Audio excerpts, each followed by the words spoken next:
Chers auditeurs, chers téléspectateurs, bonjour et bienvenue sur notre chaîne Auteur spirituel.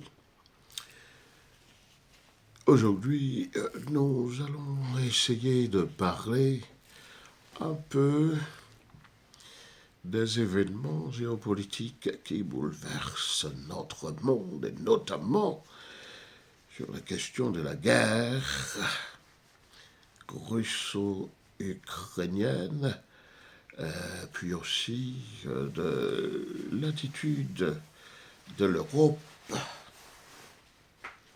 en ce qui a trait à cette guerre. L'approche que nous allons vous faire aujourd'hui est une approche qui sera en partie géopolitique, politique et en même temps prophétique. Je sais en réalité que vous n'aimez pas entendre parler des prophéties. Les seules prophéties qui vous intéressent, ce sont toutes ces prophéties, ou soi-disant telles, qui n'ont aucun rapport avec la Bible, à savoir des prophéties de Nostradamus ou de Case, etc. Mais par contre, ça, ce n'est pas un secret pour nous et pour qui que ce soit, dès qu'il s'agit de parler de prophétie biblique, il y a comme une sorte de démangeaison chez la plus grande majorité des hommes, au point où cela ne les intéresse pas. Et laissez-moi vous dire très franchement que même les chrétiens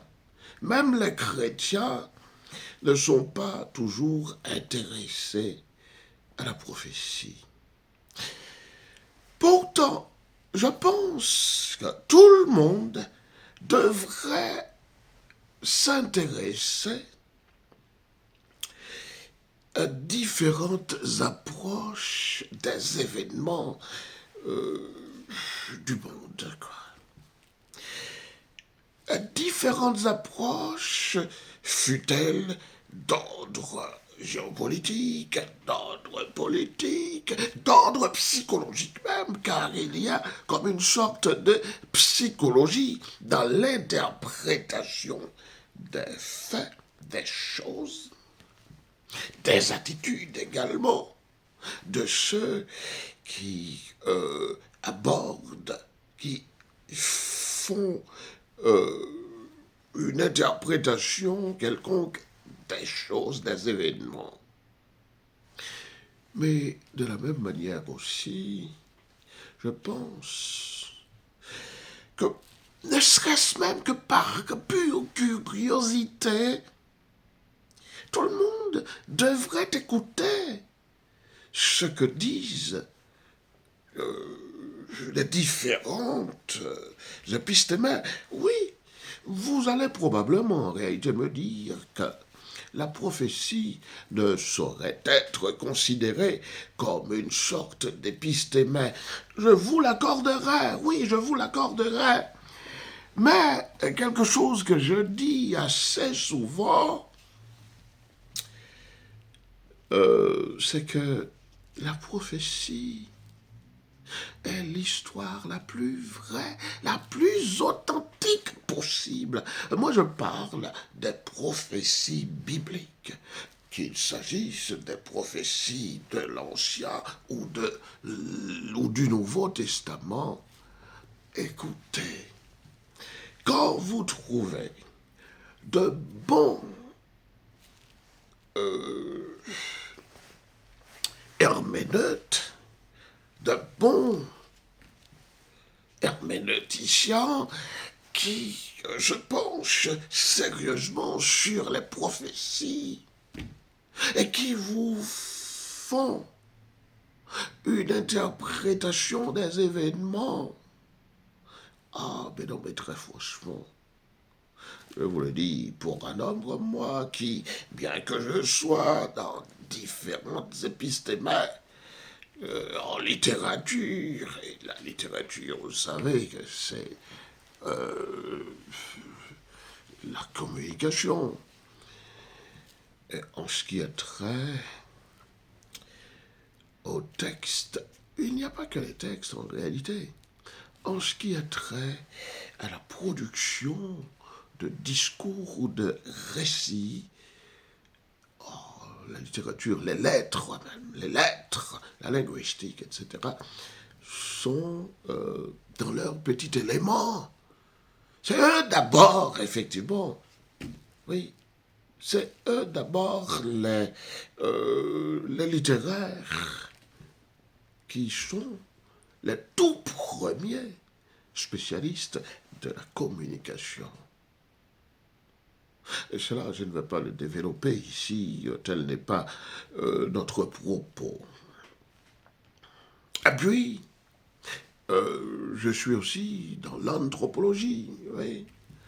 Dans l'anthropologie notamment, dans l'anthropologie politique et historique.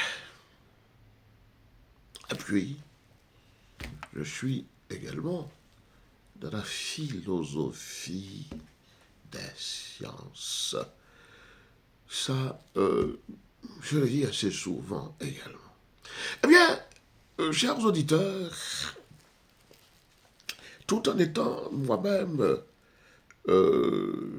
dans ces eaux, oui, je suis également un homme, un eschatologue, comme je le dis assez souvent, un homme qui attache une certaine importance aux prophéties. Et je me rappelle avoir déjà dit que nous avons, surtout en ce qui a trait aux différents événements que nous voyons dans le monde, tels par exemple l'avènement de Donald Trump. Je ne parlerai pas de Donald Trump pour lui-même, mais ainsi que je crois l'avoir dit à juste titre dans mon livre que je lui ai consacré il y a un an de cela, à savoir l'obsession Trump ou géopolitique de la nécessité. Je dis que Donald Trump ne saurait venir de par lui-même.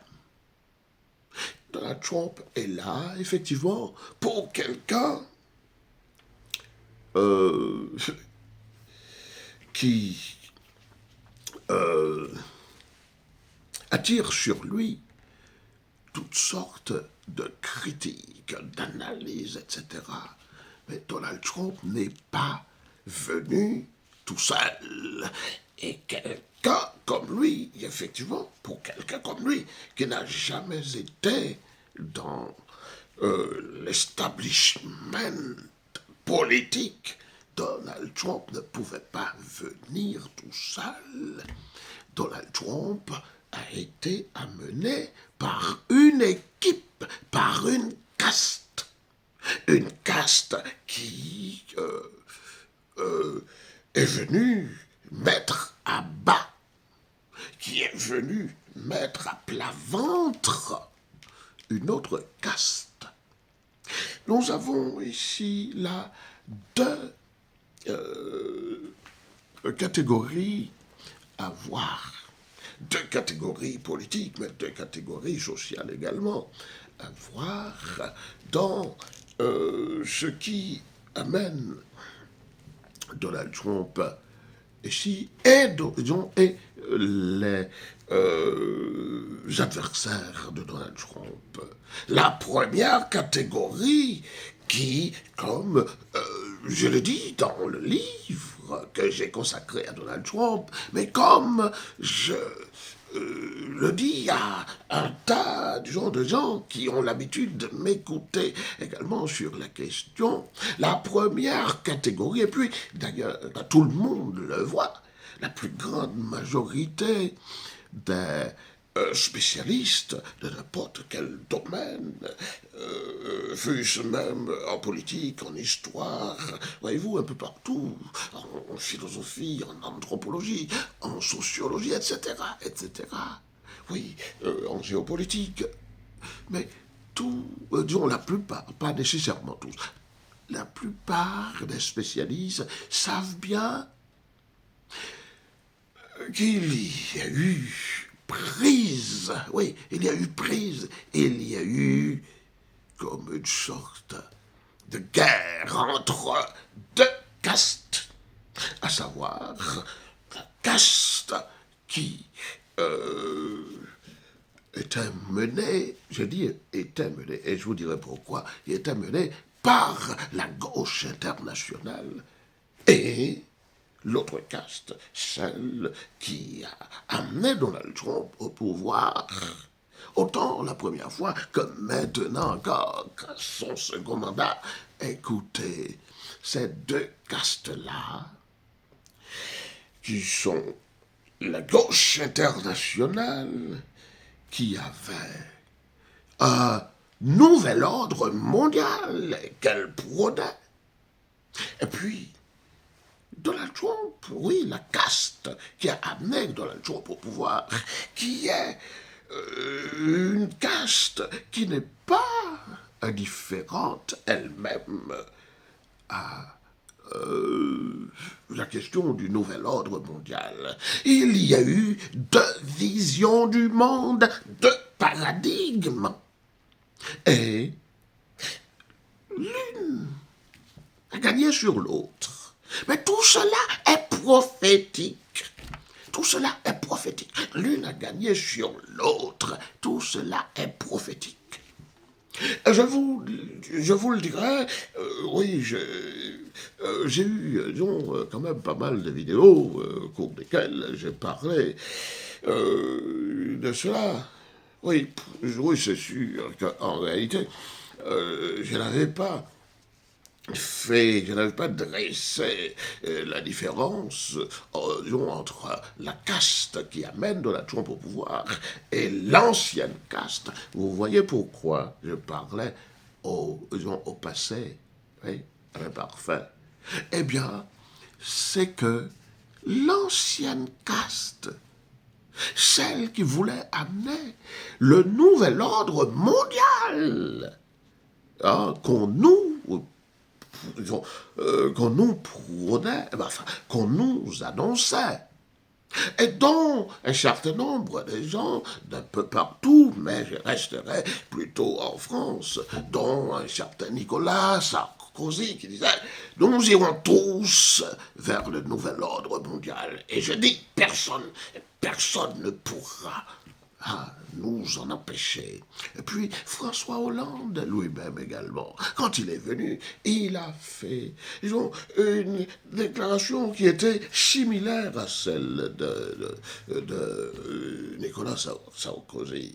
Et puis Emmanuel Macron, on sait combien de fois Emmanuel Macron a-t-il fait allusion à ce nouvel ordre mondial, hein, sans probablement le nommer. C'est comme, par exemple, quand il disait, à propos du Covid, que la bête de l'événement était là. La bête de l'événement était là. Ben, écoutez, j'aurai le temps de décrypter un peu, ou plutôt de caractériser un peu dont chacune de ces castes. Aujourd'hui, je ne vais pas le faire. Ce que je suis venu faire là aujourd'hui, c'est de vous dire que moi-même, et il y a, disons, plusieurs centaines, milliers de gens, oui, qui m'ont déjà écouté sur la question. Et ils savent très bien ce que j'en disais.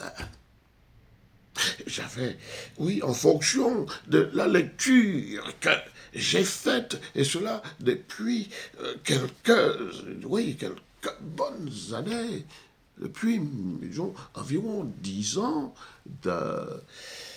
d'Apocalypse 12 et de Daniel 11, j'avais depuis une décennie déjà, j'avais déjà annoncé, non, mais ce n'est pas, disons, dans le grand public. D'ailleurs, personne ne me connaît encore. Il y a probablement un certain nombre de gens qui lisent, disons, la plupart de mes livres, qui ne parlent pas nécessairement sur ce genre de choses, parce que j'écris sur différents sujets, voyez-vous. Eh bien, écoutez, ces gens-là, ils me verront ici, ils ne sauront pas si c'est moi.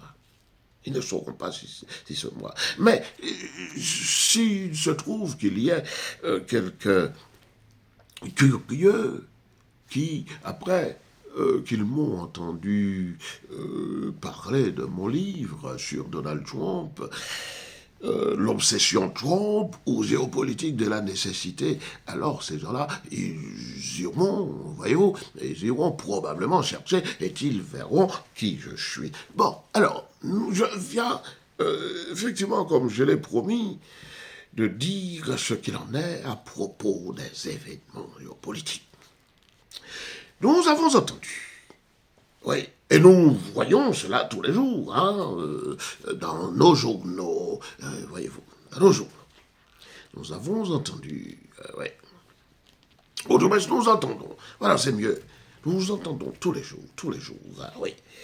L'Europe, oui, effectivement, l'Europe parlait, disons, de la guerre, justement, contre, de la guerre, disons, des Russes contre l'Ukraine, et l'Europe demande à se préparer, car qui veut la paix prépare la guerre, en réalité.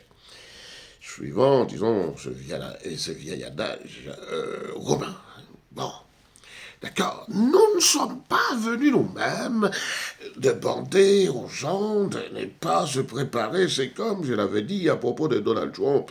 J'ouvre une parenthèse. Comme je l'avais dit à propos de Donald Trump, dont plusieurs disaient qu'il n'allait pas briguer de second mandat. Moi, j'avais dit que Donald Trump allait, effectivement, ceux qui sont intéressés, peuvent aller le voir dans mon livre.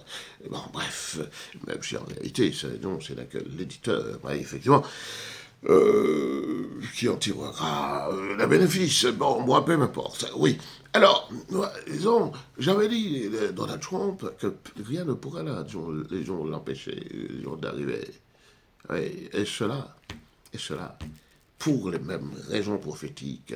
Ce n'est pas qu'il y ait le nom de Donald Trump, comme j'entends un certain nombre de gens le dire. Oh oui, il y a, Donald Trump figurait, dans la Bible. Oh oui, un certain nombre de messianistes. Justement, bon, bref. Alors, oui, le nom de Donald Trump figurait dans la Bible. Non, c'est faux. C'est faux. C'est faux. Mais voyons, c'est la circonstance, voyez-vous, c'est le temps, le moment, effectivement, qui permet, effectivement, de voir les choses. C'est quand on voit, bon, écoutez, comme je suis auteur spirituel, si vous voulez, vous n'avez qu'à écouter différentes vidéos que j'ai posté sur cette chaîne où j'ai interprété Apocalypse 12, et là, vous verrez les raisons. Vous verrez les raisons. Oui, revenons sur l'Europe sa préoccupation, oui, pour la guerre, Ukraine, Ukraine, et puis la guerre que l'Europe veut préparer. Écoutez, moi, je ne dis pas qu'il n'y aura pas guerre. Parce qu'en réalité, les textes prophétiques nous disent qu'il y aura, quelques guerres qui ne sont pas encore arrivées, voyez-vous. Un certain nombre des gens vont me dire ah oui mais bon il y a eu des guerres etc. Et puis un certain nombre des gens et parmi eux même les plus grands spécialistes des sciences humaines et sociales disent oh mais non mais écoutez oui quand on raconte oui que la Bible a dit oh ben non mais c'est du n'importe quoi parce que oui ce sont des faits qui se répètent constamment dans l'histoire. Ah bon? Eh ben, écoutez, moi-même, je sais. Et je me suis mis à le dire depuis une dizaine d'années, d'ailleurs, hein, disons, en lieu restreint, euh, oui, plusieurs milliers, disons, des gens m'ont probablement entendu, hein, sur certains réseaux, oui, réseaux d'amis, voyez-vous. Écoutez, oui, il y aura une guerre. Je ne sais pas, disons, de quelle façon cela se passera-t-il, ni quand non plus. Mais par contre, avant, disons, de parler, disons, de cette guerre, il y a un autre événement géopolitique que tout le monde est en train de voir là maintenant, c'est disons, cette guerre qui n'est pas, disons, comme les guerres classiques, bien entendu, mais qui en est quand même une. C'est cette guerre entre le Nord et le Sud. J'en ai parlé, oui, plusieurs fois déjà j'en ai parlé. Cette guerre entre le Nord et le Sud, où le Sud gagnera face au Nord, oui. J'ai déjà dit à ce propos qu'il y a un certain nombre de gens qui pensent que quand on parle disons, du Nord, c'est le Nord du point de vue de la géographie physique. Non. Il y a eu, disons, une sorte de représentation, oui, de la géographie physique en d'une géographie géopolitique. Voyez-vous. Donc finalement, le Sud ne doit pas être confondu avec le Sud, géographiquement parlant, c'est-à-dire du point de vue de la géographie physique, mais du point de vue de cette représentation, de cette configuration géopolitique, voyez-vous, ou plutôt de la géographie géopolitique, ou de la géographie géostratégique, géoéconomique, voyez-vous. C'est dans ce sens-là qu'il faut voir le Nord et le Sud. Et cela dit, nous voyons, oui, c'est vrai qu'on me dira, mais il y a longtemps, enfin, quand j'ai dit il y a longtemps, il y a déjà une dizaine d'années que se profilait ce bloc du Sud, mais nous l'avions déjà vu nous-mêmes à travers, justement, le texte de Daniel 11, nous l'avions déjà vu. Nous l'avions déjà vu. Et j'ai même dit dans l'une, disons, de mes vidéos, je ne saurais vous dire laquelle précisément, oui, j'ai même effectivement dit que, disons, en ce qui concerne, en ce qui a trait à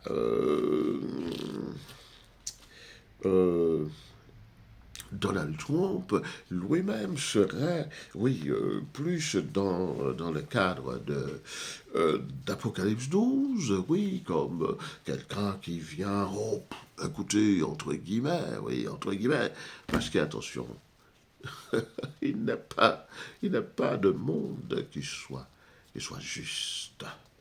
Il n'y a que le monde de Dieu seul qui soit juste. Oui, Donald Trump lui-même est plus intéressé, oui, par...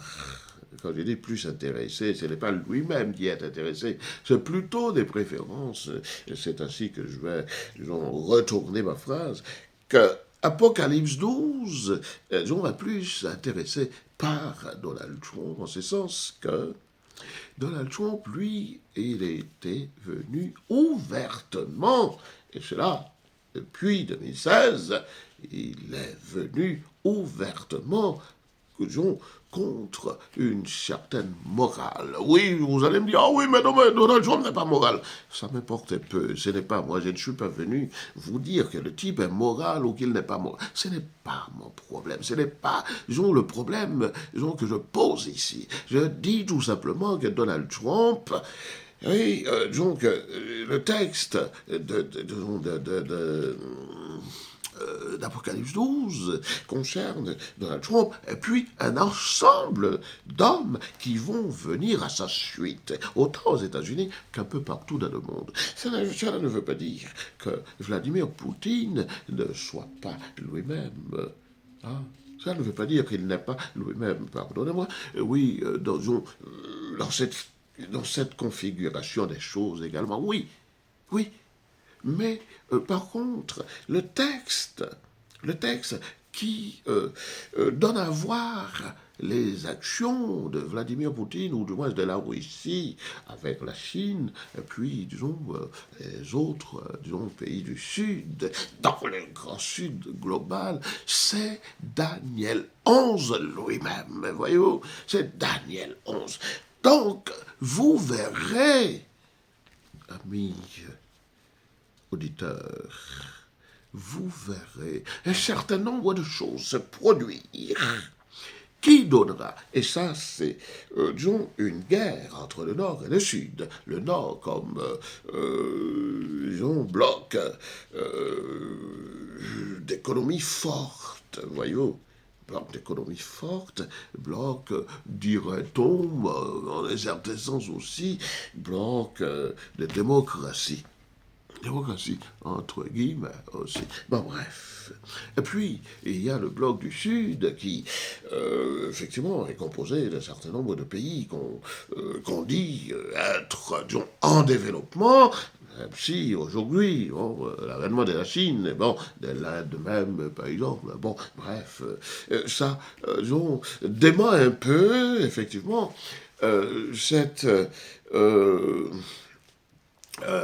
description des choses. Non, ce n'est pas qu'en réalité, quand, disons, cela avait été fait, ce n'est pas que ce n'ait pas été vrai. Oui, c'était vrai. Oui, quand on parlait de pays en développement. Mais par contre, aujourd'hui, alors ce concept est dépassé pour un certain nombre de pays comme la Chine, la Chine, l'Inde, puis même pour la Russie. Bon, bref, ok. Donc, il y a comme une sorte de guerre. Non, ce n'est pas, disons, ce n'est pas cette guerre-là qui, disons, comment dire, ce n'est pas, disons, une guerre plus ou moins classique, une guerre dans le sens militaire du terme, mais c'est une guerre, voyez-vous, politique, géopolitique, économique, géoéconomique, géostratégique. C'est une guerre. Cette guerre-là, écoutez-moi, cette guerre-là, écoutez très franchement, d'après Daniel 11, cette guerre verra un vainqueur. Et c'est le bloc du Sud, voyez-vous. Le bloc du Sud, le monde du Sud, il gagnera face au monde du Nord. C'est vrai. Et moi-même, ce que je suis en train de voir là aujourd'hui, c'est un ensemble de choses qui viennent apporter une espèce de confirmation par rapport à tout ce que j'avais déjà vu dans ces prophéties-là. Écoutez, si vous-même vous n'y êtes pas intéressé, parce que, bon, vous ne croyez pas, vous n'êtes pas croyant, mais au moins que les croyants, même, qui ont tendance à douter des choses, se rassurent que la prophétie, que le temps même, voyez-vous, fait son cours. Le temps, et d'ailleurs, le chrétien a une perception du temps qui n'est pas nécessairement celle de tous les hommes. Eh bien, que les chrétiens eux-mêmes,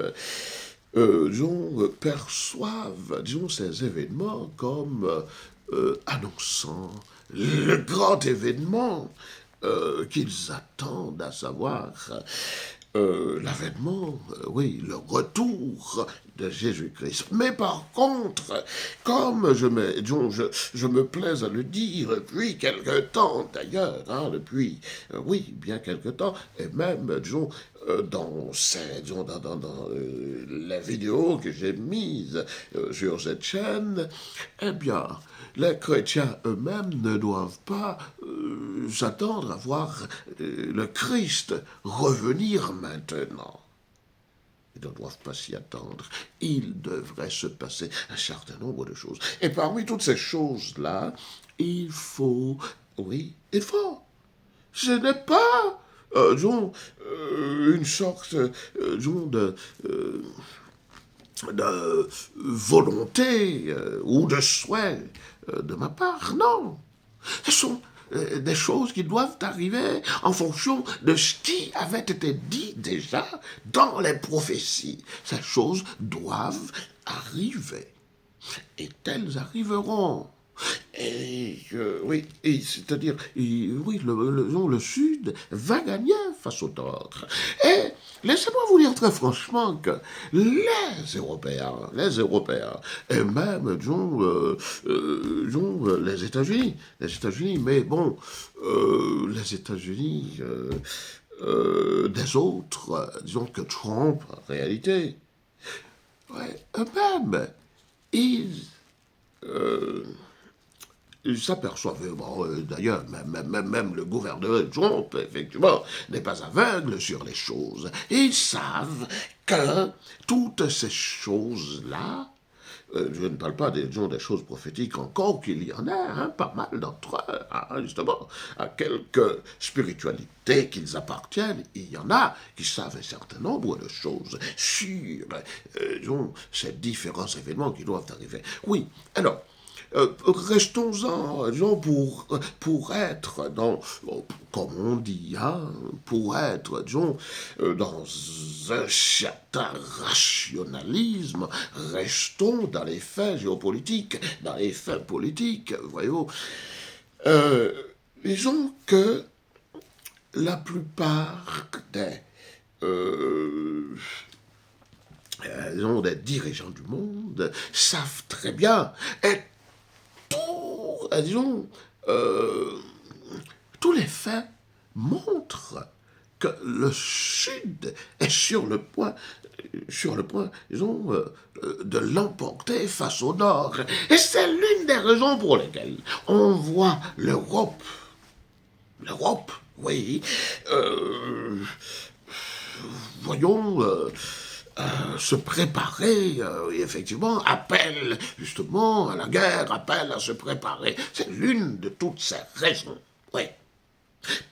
Oui, qu'elle appelle à se préparer pour une guerre contre la Russie. La guerre.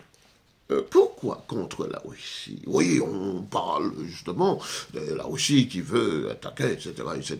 Mais avant même que je n'ai entendu, à partir du mois d'octobre, je crois, oui, à partir du mois d'octobre, avant même que je n'ai entendu dire que la Russie menace les intérêts français en Afrique, avant même que je l'ai entendu, moi-même je m'étais mis déjà à le dire depuis un certain temps. Oui, parce que les choses sont quand même assez claires, assez visibles, pour que même les aveugles, assez visibles, je vous dis, pour que même les aveugles les voient et les comprennent, vous comprenez.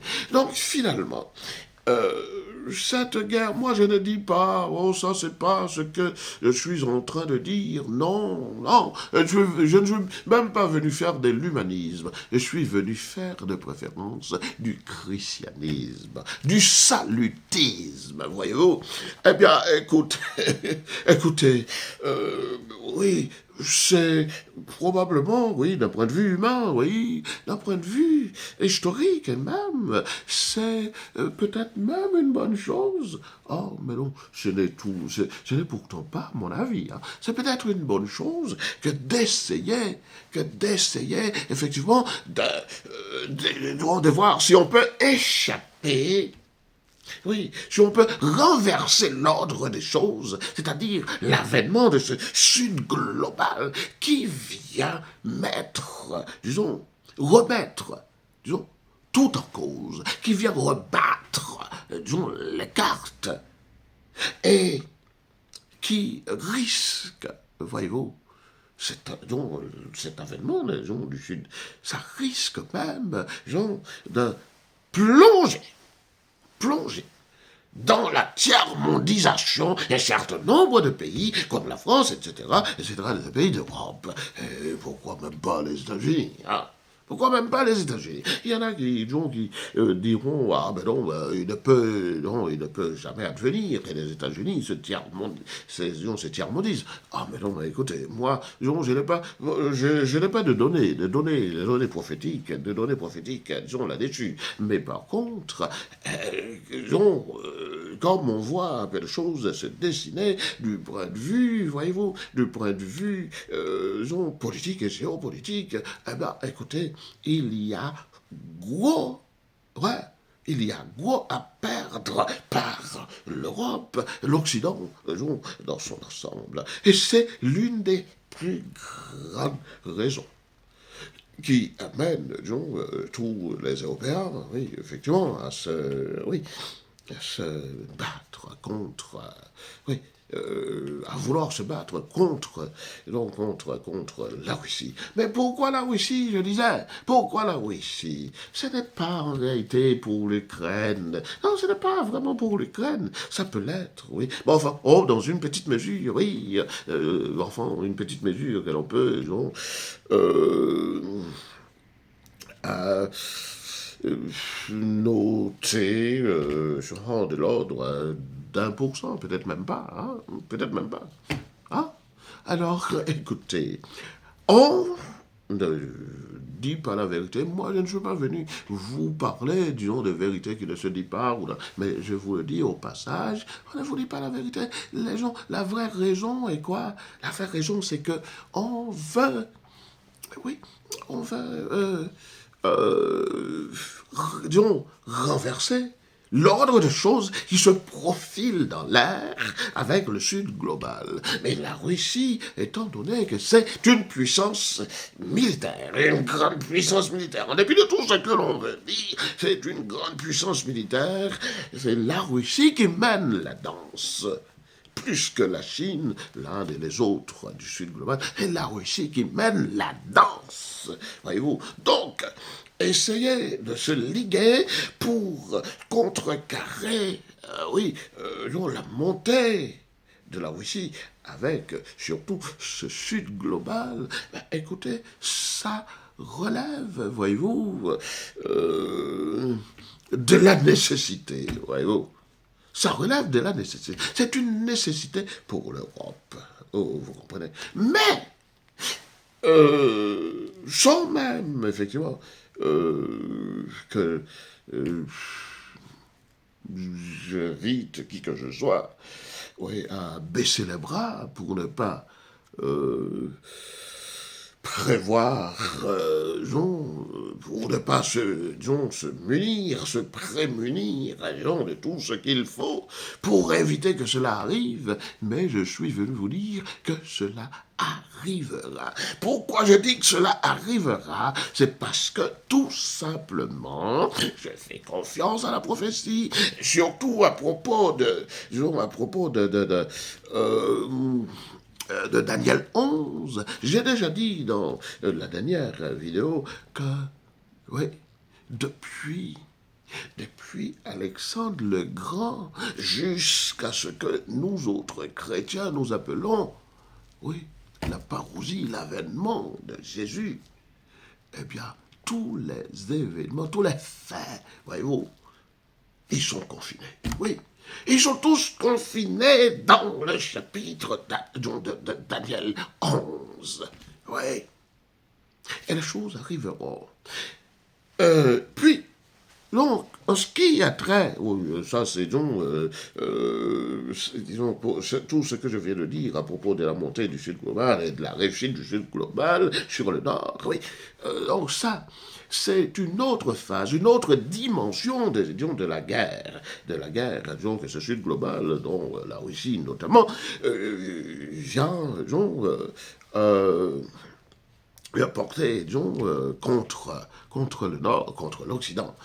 Mais par contre, quant à la guerre réelle, la guerre dans sa dimension militaire, oui, cette guerre, effectivement, aura vraiment lieu. Je ne sais pas, disons, à quel moment, mais je voudrais dire aussi à ceux qui vont s'y engager, ou du moins à tous ceux, effectivement, qui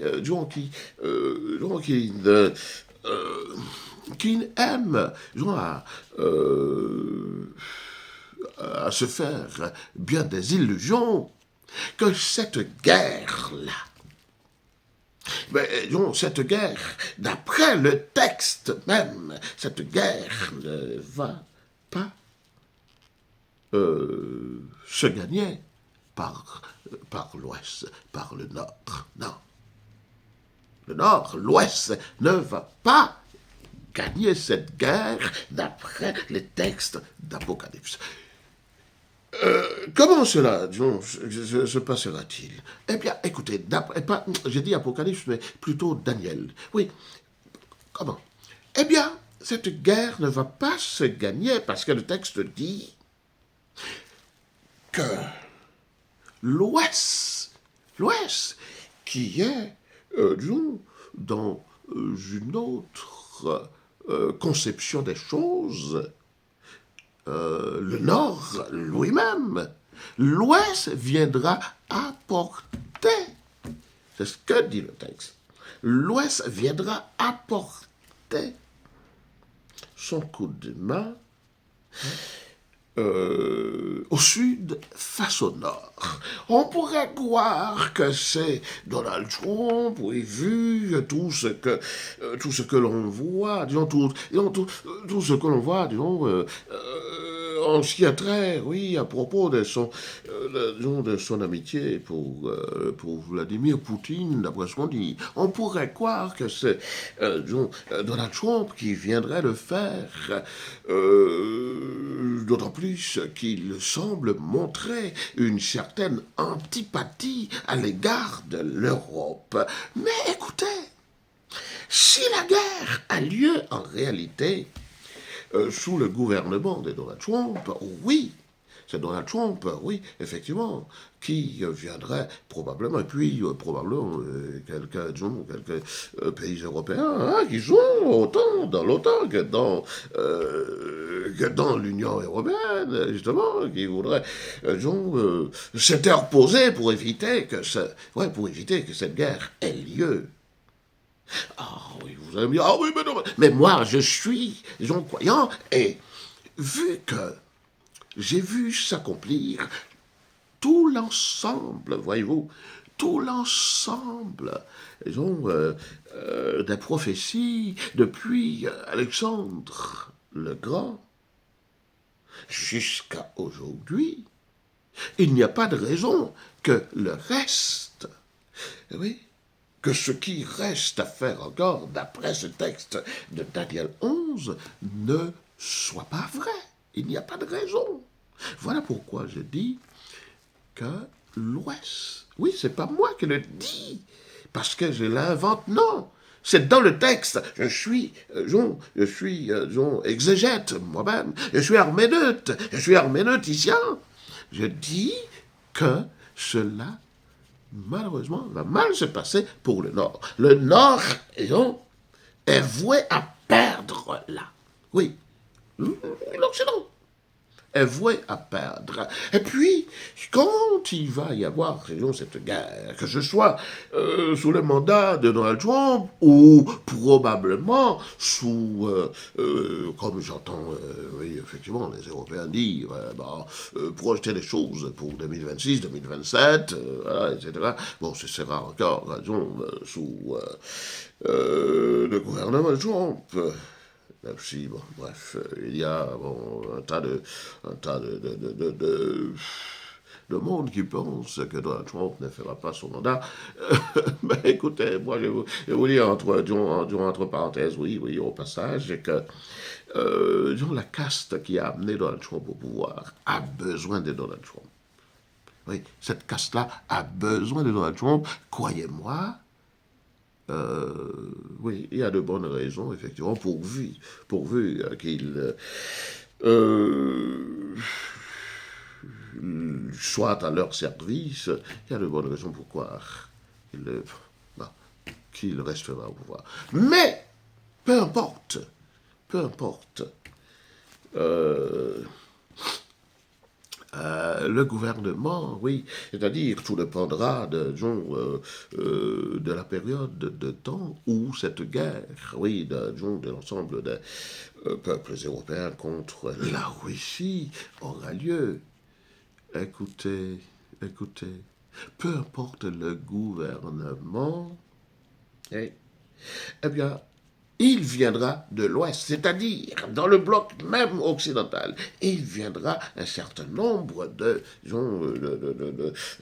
décisions, d'après le texte, pour contrecarrer, pour empêcher le Nord de gagner. Ça, pourquoi cela se passerait-il ainsi? Eh bien, écoutez, sachez que quand nous sommes dans le domaine des prophéties, nous sommes, disons, dans ce que nous pourrions appeler, oui, nous sommes dans la métaphysique, voyez-vous. Nous sommes dans la métaphysique pure. Eh bien, écoutez, c'est cette force-là qui a toujours dirigé l'histoire, qui a toujours gouverné l'histoire, au point où personne ne s'y est jamais interposé. Oui. Au point où personne n'a jamais pu empêcher les choses d'aller vers le sens qu'elles doivent aller. Car celui, oui, le maître de l'univers, le maître de l'histoire, est celui qui annonce les choses telles qu'elles doivent se passer, et il n'y a aucune chance, ne serait-ce même qu'une milliardième de chance pour que cela échoue. Non. Eh bien, écoutez, l'Europe, c'est-à-dire l'Occident, oui, tout l'Occident n'a qu'une seule chance, et l'Occident reviendra. Le Nord, effectivement, reviendra. Le Nord, l'Occident, oui, reviendra. Toujours d'après ce texte-là. Mais il devra se passer un certain temps. Et comme cela a toujours été le cas dans l'histoire, voyez-vous, il se passera un certain temps. Les textes, en réalité, ne disent pas combien de temps sera-ce, mais il se passera un certain temps. Et voilà comment les choses vont se passer pour l'Occident. Le bloc du Sud, d'après ce texte encore, voyez-vous, d'après Daniel 11, le bloc du Sud, qui se fera ainsi que toutes les alliances politiques du monde, eh bien, écoutez, ce bloc, disons, il y aura, oui, il y aura certains désistements, mais ce n'est pas pour tout de suite. Ce n'est pas pour tout de suite. L'Europe perdra la guerre. L'Occident même perdra la guerre, comme je l'ai dit. Oui. Alors, il y aura, après un certain nombre de temps, quelques défections, effectivement, au sein du Sud global. Et là, toujours d'après le texte, et là, les nordistes, c'est-à-dire les occidentaux, chercheront au fur et à mesure se, disons, à, euh, à rallier, voyez-vous, à leur cause les différentes nations qui feront défection au bloc du Sud. Ce n'est qu'à ce moment-là que oui, le Nord ou l'Occident gagnera dans une nouvelle guerre. Guerre ouverte, oui, dans une nouvelle guerre face au Sud, l'Occident gagnera. Mais il se passera du temps, suivant le texte. Bon, quant à vous autres chrétiens, qui m'écoutez jusqu'ici, je suis long, mais bon, écoutez, je suis désolé, il faut bien vous faire raison, faire les choses, vous dire les choses, oui. Eh bien, vous savez, quant à vous autres, quand vous aurez vu l'Occident, le Nord gagner, ouais, face au Sud, après que le Sud, oui, euh, disons, aura débouté sur le Nord, quand vous aurez vu revenir le Nord, à ce moment-là, il faut savoir, vous autres chrétiens, que le moment viendra. Le moment viendra pour la mise en place de toutes les choses à mettre en place pour hein, l'avènement de l'Antéchrist, etc., etc. Et à ce moment-là, il faut savoir qu'il ne restera plus grand temps avant que le Christ ne revienne. Eh bien, voilà l'explication, l'interprétation des choses que je vous proposais. Mais pour l'instant, vous autres chrétiens, préparez-vous pour votre eschatologie individuelle, comme je ne cesse de le dire dans la plupart de mes interventions. Préparez-vous à votre eschatologie individuelle. Quand vous mourrez, écoutez, vous ne savez plus rien. Écoutez, c'est comme si votre fin, oui, même pas comme si, oui, votre fin à vous, votre fin individuelle en tant qu'individu, oui, votre fin est arrivée. Donc, plutôt que de chercher à savoir, oui, bon, ce n'est pas une mauvaise chose, hein, justement. Ah oui, mais non, mais là, nous sommes à la fin des temps, etc.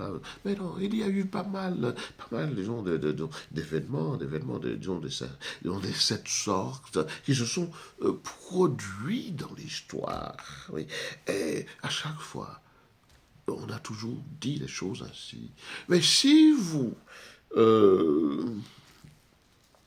écoutez les différentes approches d'Apocalypse 12 que j'ai faites dans disons, la plupart de mes vidéos sur cette chaîne. Et puis, si vous continuez encore de m'écouter, peu importe la quantité, moi, ce n'est pas la quantité qui m'importe, moi. Tout ce qui m'importe, c'est qu'il y ait un peu de gens qui écoutent et qui apprennent un certain nombre de choses, oui, choses malheureusement que vous n'entendez pas, oui, chez la plupart de vos exégètes, la plupart de vos pasteurs, etc., etc. Eh bien, moi-même, comme je vous l'ai toujours dit, sachez que je ne suis ni pasteur, ni prédicateur, ni... Non, je suis tout simplement un homme qui baigne dans différentes sciences sociales et qui, de surcroît, accorde une grande importance à l'eschatologie, voyez-vous, aux différents événements oui, des temps disons, des derniers temps. Voilà, c'est à ce genre d'homme que vous avez affaire. Je vous souhaite une bonne journée et puis j'espère que quand vous entendrez cette vidéo, vous la partagerez avec la plupart des gens qui vous sembleraient pouvoir s'y intéresser. Merci et à la prochaine. Au revoir à tous.